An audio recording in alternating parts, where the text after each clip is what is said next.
After match Arsenal West Ham, akhirnya matchnya selesai. Match yang bikin gue gak ngerti lagi, 80 menit lu tahan nafas sampai di menit-menit akhir. Akhirnya VAR dan Arsenal menang 1-0. Mungkin recapnya sedikit dari babak pertama. Arsenal sebenarnya di menit-menit awal bisa bikin gol, cuman pemainnya lagi-lagi kalau Fiori lu, aduh, gue nggak ngerti lagi. Trossard juga beberapa kali ada beberapa peluang. Saka juga gue nggak ngerti, dia jelek banget di match ini. Eze, terus juga Benji ditarik keluar, dia cedera. Gue nggak ngerti apakah memang dia gak mau ketemu Farah nanti di final. Untungnya Zubi masuk di babak pertama ngisi, cuman lebih banyak Rice yang nge-backup di sisinya Benji ya, ruangan situ. Terus gak maksimal sampai stuck di, gue lupa menit berapa, akhirnya Odegaard sama Havertz masuk ya hampir menit 80-an ya, dan di situ baru mulai kelihatan. Bahkan West Ham lebih banyak menyerang dan juga bikin beberapa peluang. Raya save-nya wah ngaco itu, kalau itu gol pasti kalah Arsenal. Dan untungnya bisa save depan-depanan lu one on one sama pemain West Ham, nggak gol. Terus di menit 83 ya kalau nggak salah, Trossard akhirnya ngegolin lewat passingnya Odegaard. Itu udah mulai plong, tapi ternyata enggak.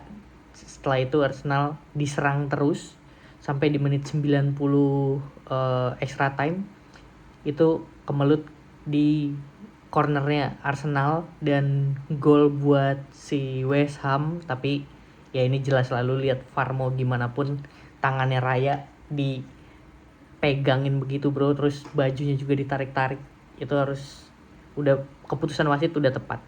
Dan secara overall permainannya wah, gue nggak tahu 2 match lagi kalau mainnya begini.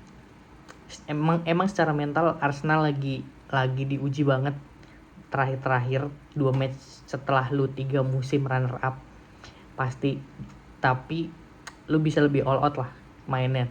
Kalau mainnya kayak tadi lagi, wah gue nggak ngerti. Ini away, Arsenal juga masih ada 2 match, beda 5 poin sama Manchester City. Akhirnya sekarang City juga masih nabung 1 game lah, tapi seenggaknya City lu mau gimana pun yang penting Arsenal fokus sama timnya sendiri, menangin 2 match lagi kalau lu pengen juara. Dan ya semoga di 2 match selanjutnya Arsenal bisa menang dan final juga di UCL, walaupun lawannya wah PSG. Gua nggak ngerti, itu emang lagi supernya dia, raja terakhir lah. Lu bisa ngalahin PSG di final tahun ini juga suatu kebanggaan. Gua nggak tahu, orang pada bilangnya bakal dibantai, bakal kalah gitu ya, cuman Arsenal kalau lagi diremehin begini malah biasanya mainnya all out dan juga nothing tulus, itu yang jago. Jadi kita lihat apakah Arsenal bisa bawa 1 piala antara UCL atau Premier League, atau enggak dua-duanya, atau malah dua-duanya. Kita lihat akhir musim.